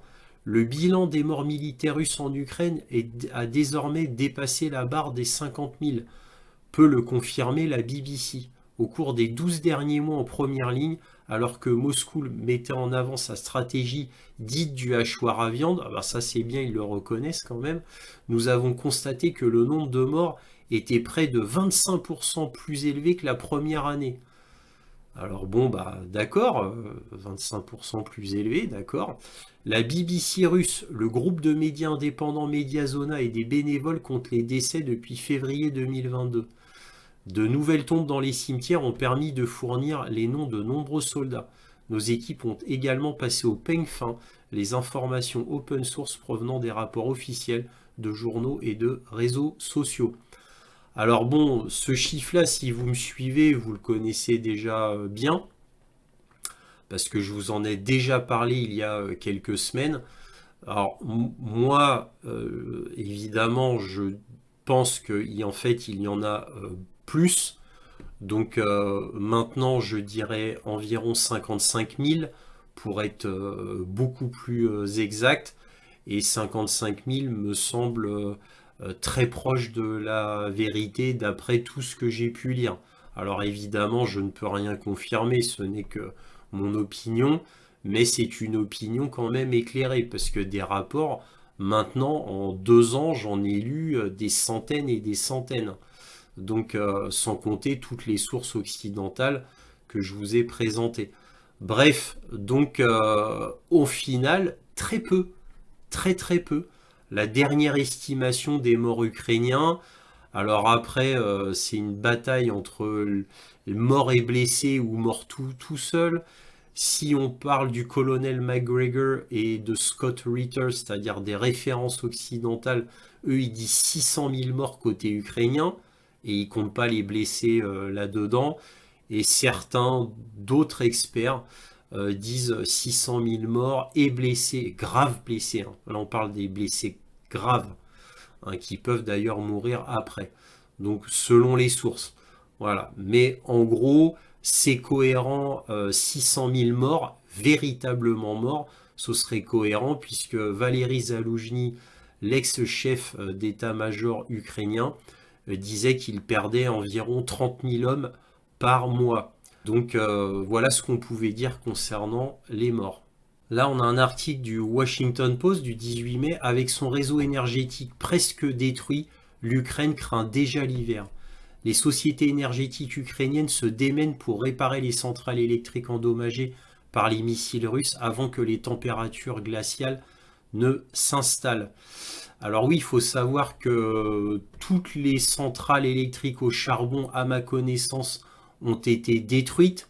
Il ne reste plus que 3 centrales nucléaires pour le côté ukrainien afin qu'ils aient de l'électricité, et le fait que les Ukrainiens importent maintenant énormément d'électricité de l'Europe. Alors évidemment, à ma connaissance, ils en importent gratuitement et on leur donne gratuitement. Voilà, à ma connaissance. En tous les cas, on notera quand même, je l'ai déjà dit plein de fois mais je le répète, vous notez que les Russes n'ont jamais attaqué de centrales nucléaires ukrainiennes. Donc les Ukrainiens en avaient 4 centrales nucléaires importantes. Donc les Russes en ont pris une, c'est-à-dire la centrale nucléaire de Zaporojye, qui elle ne cesse d'être attaquée depuis 1 an et demi à peu près. Voilà, donc maintenant ça s'est calmé. Mais bon, en gros, elle a été bombardée pendant plus d'1 an, cette centrale. Et les autorités internationales comme l'AIEA ne se mouillent pas. Ils disent pas c'est les Ukrainiens qui la bombardent, alors qu'en fait, on sait très bien que c'est les Ukrainiens. Mais l'hypocrisie et le double jeu des médias qui en fait travaillent, on peut dire que les médias occidentaux, ce ne serait pas vraiment une exagération, travaillent pour le gouvernement ukrainien, bah eux disent ah ben on sait pas trop, mais c'est certainement les Russes. Hein. Voilà. Donc cette hypocrisie absolument énorme.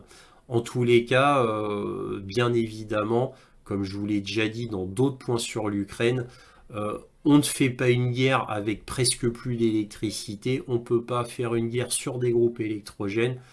Et là, les Ukrainiens perdant toujours plus d'énergie tous les mois, bah, faute d'énergie, bah, c'est encore une chose qui s'empile dans les malheurs de l'Ukraine qui les empêche de mener leur guerre. Là, on a Yahoo News qui nous dit la Suède va accorder 6,5 milliards d'euros supplémentaires d'aide militaire à l'Ukraine. Et oui, donc toujours, hein, va-t-en guerre, hein, va-t-en guerre. Donc la Suède, toujours, hein, bien évidemment, puisque maintenant la Suède fait partie de l'OTAN, et bien la Suède qui a vendu son âme au même titre que la Finlande, et oui, et même on pourrait même dire au même titre que la Suisse. Donc voilà, la Suède et la Finlande qui avaient une neutralité légendaire ont vendu leur âme et ont donné leur pays entre les mains des Américains, tout du moins concernant le militaire. Malheureusement, le militaire, c'est une des choses les plus importantes, puisque là, on engage la sécurité du pays quand même. Hein. Je dois le rappeler, hein, parce que si la Suède commence à vouloir être un peu trop agressif vis-à-vis de la Russie, on ne sait pas quelles conséquences cela peut avoir. En tous les cas, c'était extrêmement irresponsable vis-à-vis de la Suède, mais est-ce de l'irresponsabilité? Je ne le pense pas. Je pense que c'est une trahison pure et simple du chef du gouvernement suédois envers son propre peuple, à l'image d'Olaf Scholz qui a vu le Nord Stream exploser, causant une crise énergétique extrêmement grave en Allemagne. Son propre peuple a souffert et Olaf Scholz a détourné le regard, n'a accusé absolument personne, aucun média n'en a reparlé. Tout va bien pour Olaf Scholz. Encore une fois, c'est une trahison, exactement comme a fait la Suède, la Finlande et même la Suisse dernièrement envers son propre peuple. Alors là, un article absolument édifiant et à vomir de Ukrainska Pravda. Les 2 tiers sont russes. En 2 ans, les bibliothèques ukrainiennes ont radié plus de 26 millions de livres. On parle de 26 millions de livres écrits en Ukraine, pour les 2 tiers en langue russe, et le dernier tiers, eh bien parce que le dernier tiers parlait de manière positive de la Russie. Eh bien, le gouvernement ukrainien a demandé à retirer tous les livres donc qui a été écrit en russe en Ukraine, plus le tiers écrit en ukrainien, mais qui disait des choses positives ou trop neutres, d'après eux, concernant la Russie. Vous imaginez un peu? C'est beau l'Ukraine, hein. C'est beau le gouvernement de Zelensky et de son prédécesseur, hein, Porochenko, hein. Pareil, parce que c'est Porochenko, lui, c'était un fou, hein. Zelensky, lui, il est gentil à côté de Porochenko, hein, son prédécesseur, hein. Mais voilà où on en est, quoi. Voilà où on en est, hein. Donc voilà, les Ukrainiens, peuple frère du peuple russe, voilà ce que le gouvernement fait. Donc il impose une russophobie totale en Ukraine, et donc une propagande totale aussi en Ukraine anti-russe. Et après, on s'étonne pourquoi la Russie est intervenue en Ukraine pour protéger sa population qui est persécutée et massacrée depuis fin 2014. Hein, je vous rappelle, plus de 15 000 morts en 8 ans de bombardement, dont plus de 10 000 côté civils ukrainiens de l'Est. Ukrainiens de l'Est tués par le gouvernement de Kiev. Donc Kiev qui détruisait son propre peuple tout simplement parce qu'il était russophone. Voilà, faut pas l'oublier, hein. Donc vous voyez, et déjà depuis fin 2014, le gouvernement de Kiev voulait interdire la langue russe en Ukraine, alors que tout l'est du pays parlait uniquement russe. Vous voyez? Donc là maintenant, pour faire ça, là l'Ukraine montre vraiment son vrai visage. Évidemment, cette information complètement édifiante et énorme n'est reprise nulle part. Par contre, là, ce grand journal ukrainien s'en vante, hein. Ah, regardez, on a supprimé 26 millions de livres, hein. Ah, on est fiers de nous, hein. Ah oui, ils peuvent être fiers, hein. Bravo, Kiev. Donc là, on a un article de RFI du 19 mai qui nous dit: la justice russe ordonne la saisie d'actifs d'Unicredit et de Deutsche Bank. La justice russe a ordonné la saisie de près de 700 millions d'euros d'actifs de 2 grandes banques européennes, l'italienne Unicredit et l'allemande Deutsche Bank, car elles étaient garantes d'un projet d'usine lié au géant gazier russe Gazprom, projet qui n'a pas pu voir le jour à cause des sanctions occidentales contre la Russie.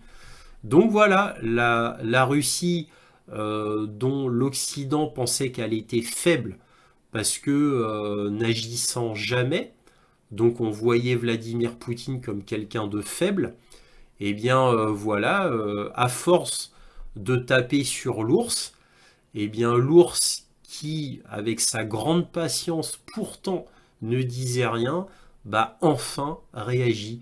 Bah comme de toute manière, l'ours devait obligatoirement réagir au bout d'un moment. Il pouvait pas se laisser taper dessus sans rien dire indéfiniment. Fallait bien qu'il fasse quelque chose. Mais la bêtise de l'Occident est de toujours voir la Russie comme un pays faible, puisque n'agissant jamais, étant donné l'immense patience de Vladimir Poutine, on l'a vu, malgré qu'il ait été roulé dans la farine pendant 8 ans, Vladimir Poutine n'a rien dit, de 2014 à 2022. Et puis au bout d'un moment, il en a eu marre, hein, vu qu'il savait qu'il a été roulé dans la farine et que le gouvernement de Kiev voulait envahir toute la partie est de l'Ukraine, mais dans le sens en tuant tout le monde, puisque c'est ce qui était prévu, ainsi que la Crimée. Eh bien, Vladimir Poutine a dû réagir au grand étonnement des Occidentaux qui pensaient que Vladimir Poutine n'agissait jamais. Voilà, par faiblesse. Voilà, énorme erreur. Alors là, je ne résiste pas à vous montrer un dernier article de Reuters qui n'a pas de rapport avec l'Ukraine, mais qui en a un indirectement, vous allez comprendre pourquoi. Le Kremlin juge très curieux que les États-Unis sont prêts à sanctionner la Cour pénale internationale, CPI.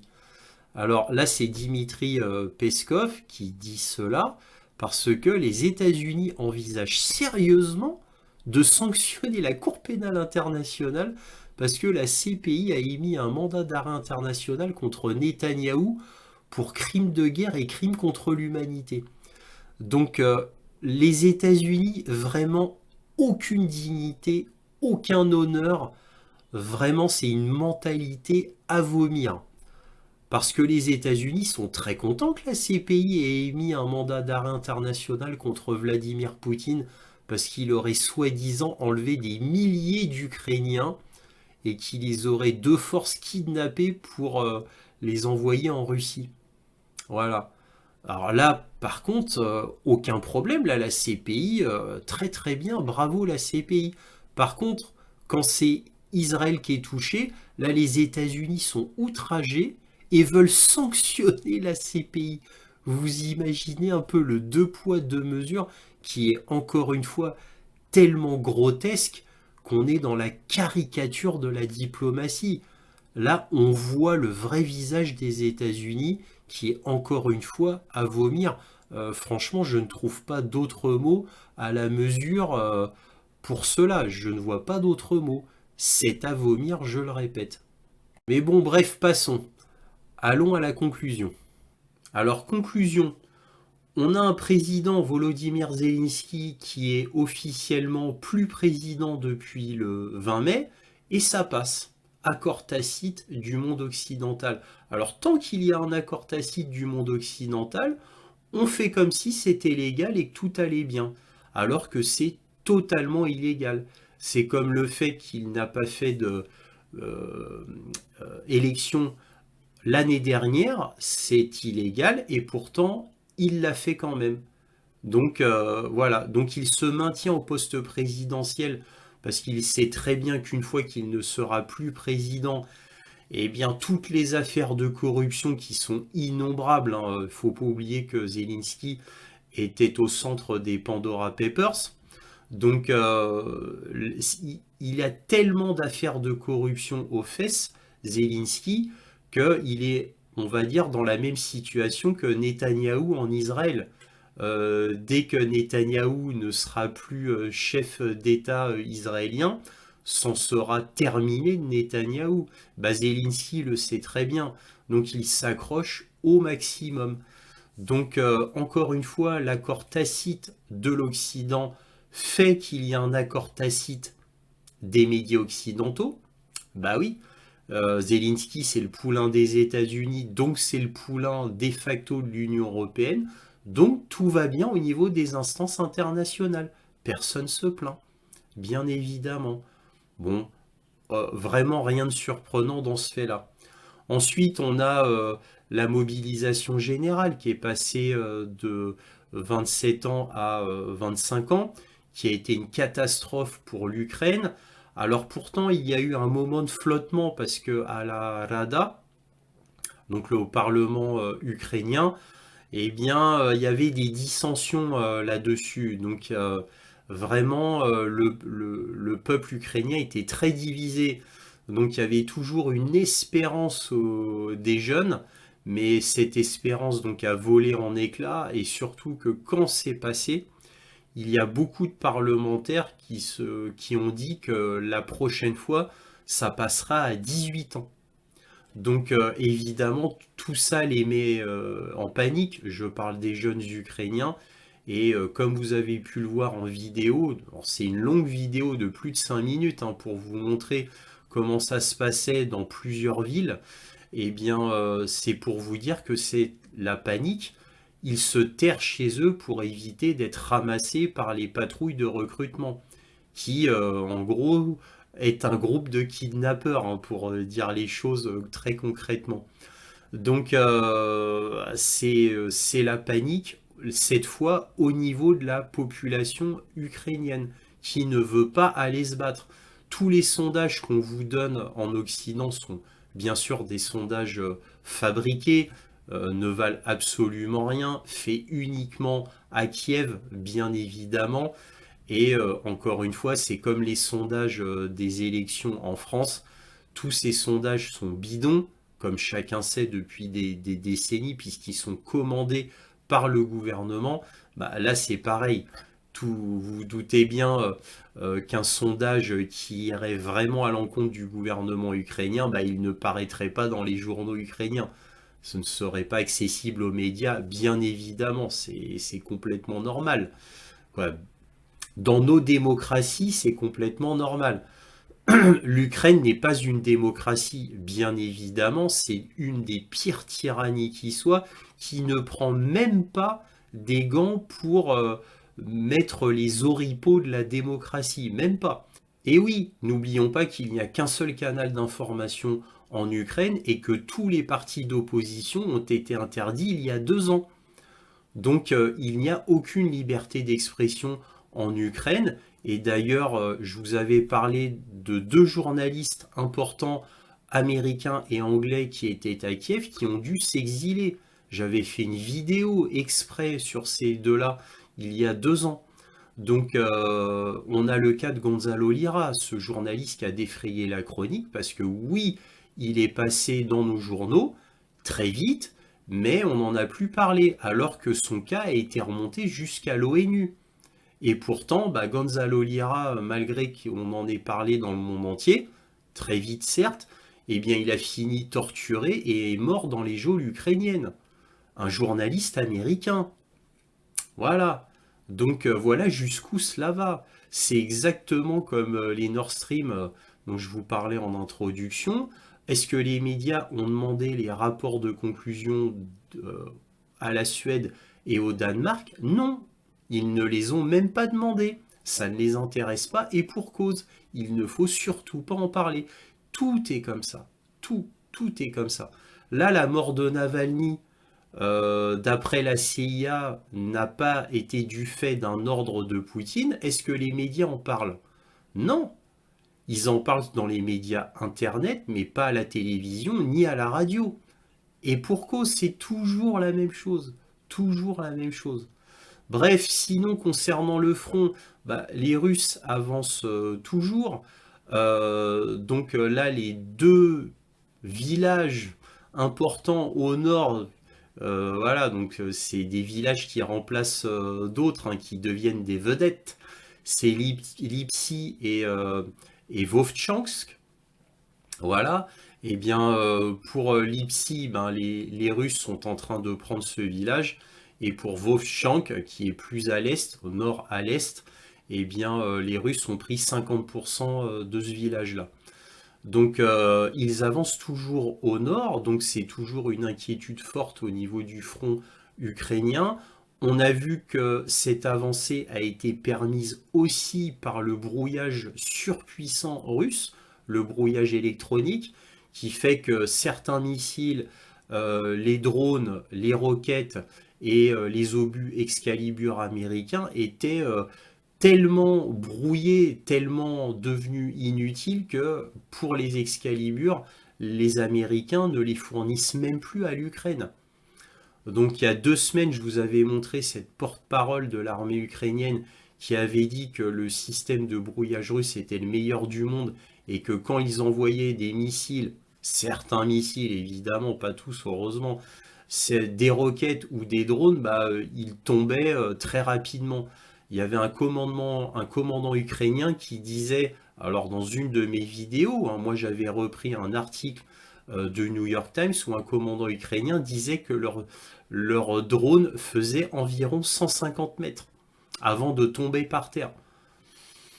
Voilà, bon, alors maintenant concernant l'artillerie, bah, c'est pareil, on vient de le voir encore une fois dans un article du Washington Post où c'est du 10 pour 1 au niveau de l'artillerie. En réalité, c'est bien plus parce que le coup du 10 pour 1, ça fait 1 an qu'on le dit. Là, c'est bien pire. J'estime, moi, à 1 pour 20, voire à 1 pour 30 maintenant. N'oublions pas les articles du New York Times où il y en a qui disaient qui tiraient 4 obus par mois. où il y en a un qui disait qu'il tirait 1 ou 2 obus par jour. Bah, c'est suivant le front, évidemment. Donc vous vous doutez bien que on n'est plus dans le 1 pour 10 depuis très très très longtemps. Donc les Ukrainiens sont en train de se faire massacrer, ils sont en train de se faire écraser. Ils ont des problèmes de recrutement, on le sait depuis 1 an et demi déjà. Donc sauf que les problèmes de recrutement vont crescendo. Donc là maintenant on est passé au-delà du seuil critique de recrutement, j'ai envie de vous dire. Là on n'est même plus dans la désespérance. Là ça devient la fatalité. C'est du catastrophique extrême, va-t-on dire. Donc évidemment que ça ne peut plus continuer comme ça longtemps, bien évidemment. Même si certains pays, là on vient de le voir dans un article, la Suède avec 6,5 milliards d'euros donnés à l'Ukraine, qu'est-ce que ça va changer?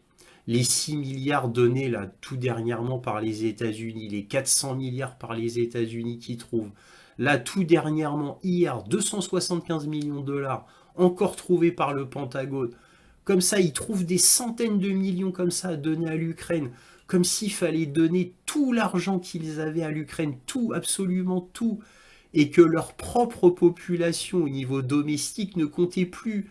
Leur propre population ne compte plus. Ce qu'il faut, c'est donner tout ce qu'ils trouvent, faut le donner à l'Ukraine. Ça donne cette impression-là, hein, concernant les États-Unis, concernant la Suède, on vient de le voir, mais aussi la France. Macron qui a dit très officiellement qu'il donnerait 3 milliards d'euros à l'Ukraine par an, régulièrement, autant qu'il le faudrait. L'Angleterre, pareil. L'Angleterre a donné encore beaucoup plus que la France. Et l'Allemagne a donné énormément financièrement à l'Ukraine. Pas beaucoup en réalité côté armement, mais énormément côté finance. Donc ça donne vraiment que l'impression que l'Occident ne se préoccupe plus de sa propre population et que le fait que l'Ukraine doit gagner la guerre devient prioritaire par rapport à leur propre pays. Donc cela donne cette impression-là. C'est extrêmement effrayant en réalité. Extrêmement effrayant. Je parle pour nous, les peuples occidentaux, et c'est toujours la même rengaine que je vous dis dans mes conclusions. Fait-on un référendum? Là, c'est typiquement un sujet de société. Fait-on un référendum? Non, on n'a plus de référendum depuis 20 ans en France environ. Et je ne parle que de la France. Donc s'il n'y a pas de référendum, on vit de facto dans une dictature, voire une tyrannie. Parce qu'une dictature n'est pas forcément une tyrannie, il ne faut pas confondre les mots. Les mots ont un sens. On peut très bien vivre parfaitement heureux dans une dictature. Par contre, on est forcément malheureux dans une tyrannie. Eh oui. Donc, attention aux mots qui sont très importants. Donc, nous, on vit dans une tyrannie. On le voit, la liberté d'expression, ben, moi-même, j'en suis la première victime. Mais comme tant d'autres, les faits sont innombrables et sont dans notre quotidien. Donc, nul ne peut dire qu'on ne vit pas dans une tyrannie. On vit dans une tyrannie et les exemples sont au quotidien. Là, on parle de la censure sur YouTube. On parle de la censure. Alors là, c'est cas extraordinaire qui ne s'est jamais vu. C'est-à-dire, on a carrément interdit 2 médias internationaux en Occident, dans tout l'Occident, RT et Sputnik. C'était absolument impensable. Uniquement pour des divergences d'opinion. Vous vous imaginez jusqu'où l'on va. Donc, et pareil dans tous nos médias. Moi, je vous le dis régulièrement, regardez nos médias. Nos médias sont la preuve qu'on vit dans une tyrannie. On n'est pas dans une démocratie, bien entendu. On a les oripeaux de la démocratie. On fait semblant d'être dans une démocratie. On a des élections, mais nos élections sont truquées d'avance. Truquées par les médias d'abord, quand ce n'est pas truqué directement au niveau des urnes, comme ce fut le cas avec Macron au 2e tour. Et je vous l'avais prouvé en images, en vous montrant les images de France 2, voilà, qui donnaient des résultats de l'élection qui ont changé du tout au tout en moins de 2 heures, où Marine Le Pen avait énormément de voix d'avance sur Macron, et en moins de 2 heures, Marine Le Pen avait perdu des centaines de milliers de voix, chose qui n'est pas possible, c'est strictement impossible, et Macron qui avait gagné des centaines de milliers de voix. Vous voyez, et ça je vous l'avais démontré en vidéo en reprenant les images de France 2, tout simplement. Vous voyez? Donc bien sûr qu'on vit dans une tyrannie, mais c'est la pire des tyrannies. Parce qu'en Corée du Nord, en Chine, on connaît les règles du jeu. C'est clair, le gouvernement joue franc jeu. Il n'essaye pas des mesquineries, il n'essaye pas d'opprimer son peuple de manière, j'entends, hypocrite. Ça ne veut pas dire que le peuple n'est pas opprimé là-bas, hein. Bien sûr qu'il y a une oppression. Mais elle n'est pas hypocrite. On connaît les règles du jeu et on sait à quoi s'attendre. En Europe, on est censé être les parangons de la morale, de la vertu, de la liberté d'expression, de la liberté tout court. Et avec le Covid, qu'est-ce qu'on a vu? On a vu que c'était tout l'inverse. Il y avait infiniment plus de liberté en Russie qu'en France au moment du Covid. C'est un exemple. Et dans tous les autres grands pays du monde, à quelques exceptions près, comme l'Europe, la Chine et les États-Unis, mais partout ailleurs en Europe, voilà, c'était, évidemment, je ne vais pas vous donner la liste exhaustive, mais en gros, c'était à peu près ça les tendances. C'est-à-dire l'Occident qui opprimait son peuple et le reste du monde qui était, encore une fois, avec la grosse exception de la Chine et peut-être du Japon, et encore même pas le Japon, hein. Je ne vois que la Chine, eh bien voilà, ça se passait assez bien pour le reste du monde. Et nous, on en a énormément souffert. Voilà, donc analysez bien ça, est-on vraiment dans une démocratie? Bien sûr que non, bien sûr que non. Moi-même, j'ai plus de liberté de parole, mais comme bien d'autres, bon là, je tourne en rond, je vous ai déjà répété tout ça, ma conclusion commence à être un peu longue. Vous avez compris, donc l'Ukraine est très très mal partie au niveau du recrutement, est très très mal partie au niveau de la guerre elle-même à cause du brouillage électronique russe et du fait que les munitions arrivent au compte-gouttes. Paraît-il que ça y est, les livraisons américaines vont pas tarder pour l'Ukraine, paraît-il. Bon, on attend de voir, hein, on attend de voir. Les F-16, c'est pareil, on attend de voir toujours. Et est-ce que les États-Unis vont accorder le fait que les attaques MS puissent être utilisées en Russie par les Ukrainiens? Pour l'instant, c'est toujours pas le cas. Et oui, c'est toujours pas le cas. Donc les États-Unis ont interdit l'utilisation de leurs armes en Russie pour l'instant aux Ukrainiens. Est-ce que cela va durer? On ne sait pas. L'Angleterre et la France veulent toujours envoyer des troupes en Ukraine, avec la Pologne aussi, l'Estonie, la Lituanie. Bon, ce ne sont que des projets en l'air, hein, puisque s'il n'y a pas l'Allemagne, ça ne se fera pas. Et s'il n'y a pas une coalition qui fasse une unité, ça ne se fera pas. Donc moi, je n'y crois pas un instant à cela. Mais bon, nous verrons bien. On peut être dans la folie totale, hein. Je vous l'avais dit dans le dernier point sur l'Ukraine, on ne connaît pas de marche arrière. C'est une fuite en avant, dans la folie. Donc pourquoi pas? Pour l'instant, il y a encore un minimum de raisons. Mais est-ce que cela va durer ou non? Eh bien, nous verrons bien. Voilà, j'arrête là pour la conclusion. On va passer à la carte militaire. Alors voici la carte militaire. On va commencer immédiatement vers le sud, en Crimée, parce que j'ai eu des informations. Alors apparemment, les 2 MiG-31 qui auraient été détruits par une attaque de 16 attaques MS, d'après les dires russes, parmi d'autres, un Sukhoi 27 a été détruit, 2 MiG-29 fortement abîmés. Eh bien, les 2 MiG-31 seraient de vieux MiG-31 qui ont été décommissionnés il y a une dizaine, une quinzaine d'années à peu près, et auraient été mis là en tant que diversion. Alors, si cela est vrai, pourquoi pas? Puisque les MiG-31 ont arrêté d'être fabriqués il y a à peu près 25 ans. Donc il est possible qu'il y en ait des vraiment vieux voilà, qui aient été mis là en tant que diversion.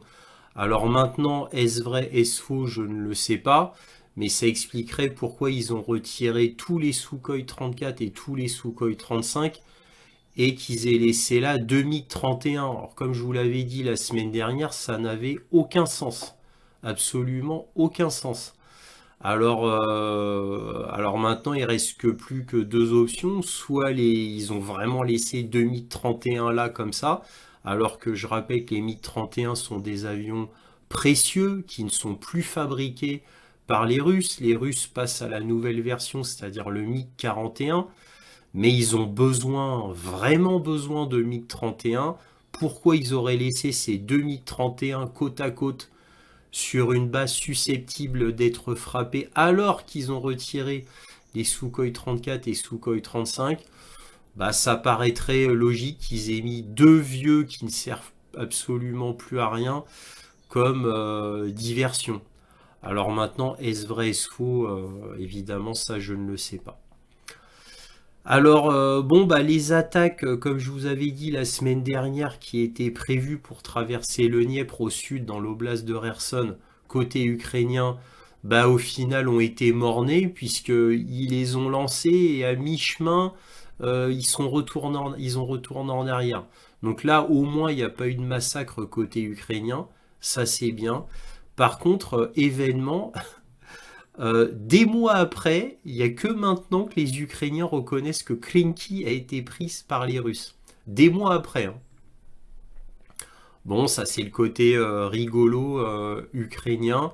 Voilà, donc là, il n'y a que maintenant qu'ils reconnaissent que Klinky a été prise par les Russes, alors que tout le monde le reconnaissait, même les médias occidentaux hein, le disaient déjà. Bon, voilà, bah, c'est l'Ukraine, hein.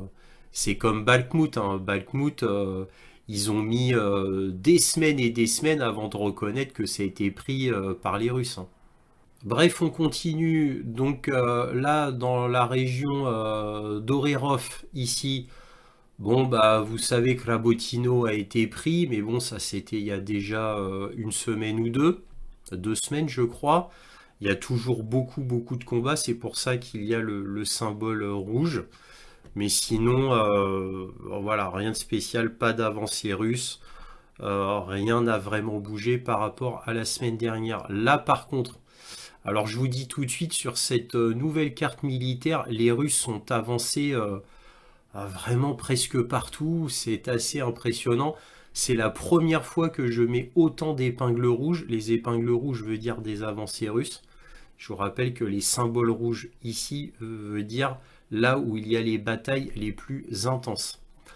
Donc là, ils ont fait une avancée vers cette localité, cette ville, Gouliapol. Et donc ils commencent à avancer. Donc c'était là la semaine dernière. Donc là, ils ont fait une avancée. Donc bon, bah, pour une fois, c'est des avancées de quelques kilomètres. Donc c'était à noter. Là, il y a eu une avancée vers Makarivka. Donc, pareil, bon, entre 2 km, 1 km 5, je ne sais pas exactement, mais en tout cas, il y a eu une avancée notable. Ougledar, rien n'a changé, donc on a toujours cette forteresse, la seule et unique sur le front. Rien n'a changé autour d'Ougledar, donc la stratégie russe c'est d'étouffer Ougledar en la privant de deux routes principales d'alimentation, c'est-à-dire celle-ci et celle-ci. Donc, et c'est comme ça qu'ils vont prendre Ougledar, hein. Quand Ougledar sera complètement assiégé, qu'il n'y aura plus du tout d'approvisionnement, Ougledar tombera comme un fruit mûr. Là, il y a eu une avancée, donc vers Kostianivka, il y a eu une avancée donc assez importante de plusieurs centaines de mètres, voire d'un kilomètre. Donc c'est assez notable pour changer le front. Le front était là la semaine dernière, donc plusieurs centaines de mètres tranquillement. D'intenses combats ici, étonnamment, d'intenses combats. Donc apparemment, cette voie que veulent prendre les Russes, qui est très claire, hein, vous voyez, il y a une suite de villes là qui s'enchaînent. Donc les Russes très clairement veulent prendre cette suite de villes, bien évidemment. Donc là, les Ukrainiens ont bien vu que c'était stratégique, donc ils ont mis beaucoup d'hommes ici, comme ils ont, en gros, c'est là où il y a la plus grosse bataille, hein, c'est autour de Donetsk, hein, faut pas se leurrer, c'est là où il y a le gros des troupes ukrainiennes et le gros des troupes russes, hein, c'est ici que ça se passe, hein. C'est ici, voilà, c'est-à-dire autour de Donetsk, voilà, là vous voyez mieux. C'est dans cette région-là qu'il y a le gros des troupes, hein. C'est ici qu'il y a le plus de troupes. Donc pour les Ukrainiens, malheureusement, ils ont dû en détacher pour les envoyer vers Orerov. Mais donc les Russes avancent. Donc là, les Russes, ils ont fait une avancée aussi importante de quelques kilomètres ici. Donc Maximivkaya, ils avancent vers cette ville. Donc j'ai mis une flèche, sachant que bien évidemment, eux, ils veulent atteindre le hub important qui est plus au nord. On va le voir tout de suite. Donc là, il y a une avancée. Là, Netalovier a été pris par les Russes, ça a été archi confirmé. Ils sont même allés bien au-delà. Donc là, c'est pareil, quelques kilomètres de prix. Donc j'ai mis une épingle rouge. Et là, on va parler vraiment de choses vraiment importantes. C'est ici, parce que là, il y a une bonne avancée. C'était ici la semaine dernière. Donc il y a une bonne avancée de quelques kilomètres côté russe. Alors pourquoi il y a la grosse flèche et pourquoi j'ai mis un triangle? Parce que évidemment, là, ce dont on parle vraiment, c'est Pokrovsk, qui est un hub routier et ferroviaire, comme vous pouvez le voir. Ça, c'est très important. C'est très très important. C'est comme Chassivial. Donc voilà. Donc là maintenant, c'est les villes dont on parle en ce moment à la télé. C'est Pokrovsk, Chassiviar, Lipsi et Voschansk, comme on le verra un peu plus au nord. C'est de ça dont on parle à la télé pour l'instant. Pourquoi? Parce que le président Zelensky en a parlé lui-même. Donc Pokrovsk, ça va être le but russe du moment qui va énormément faire parler de lui. Parce que Pokrovsk, Vladimir Zelensky en a parlé hier, encore à la télé ukrainienne. Encore une fois, à 2 reprises, hein. Alors évidemment Chassivial, hein, comment ne pas parler de Chassivial qui est vraiment le nouveau Bakhmut, hein, mais beaucoup plus facile côté russe. Il n'y a pas eu d'avancée vraiment côté russe. Alors il n'y a pas eu d'avancée parce que c'est flou. Là peut-être qu'en fait ils sont ici, c'est-à-dire qu'ils ont pris tout l'est de la ville, mais les rapports sont flous, c'est pas sûr. Donc j'ai préféré ne pas toucher aux lignes. Ça fait un moment que ça ne bouge plus ici. Et pourquoi, vous allez me dire? Là, vous voyez, il y a un point rouge. Ben parce que il y a quelques semaines, les forces ukrainiennes allaient sur Chassiviar. Quasiment toutes les forces disponibles allaient sur Chassiviar. C'était le seul et unique point chaud du front au moment où on en parle, c'est-à-dire il y a quelques semaines. Donc Chassiviar, c'était il y a quelques temps encore, et c'est toujours le cas, le verrou le plus important. Le plus important. Voilà, donc tout le monde allait sur Chassiviar. Je vous rappelle qu'il y a un bataillon Azov qui allait sur Chassiviar et qui a fait demi-tour. Parce que il a vu que c'était un peu trop chaud. Et donc ils ont fait demi-tour. Donc sur Chassiviar, ils ont mis beaucoup d'hommes. C'est là où il y a le plus d'hommes ukrainiens, pour information. Concernant Siversk, ça commence enfin à bouger.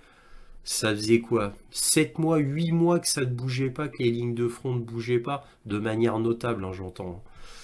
Donc là, Siversk, c'est toujours le chaudron qui semblait immuable. Là, ça y est, les Russes ont avancé quelques kilomètres.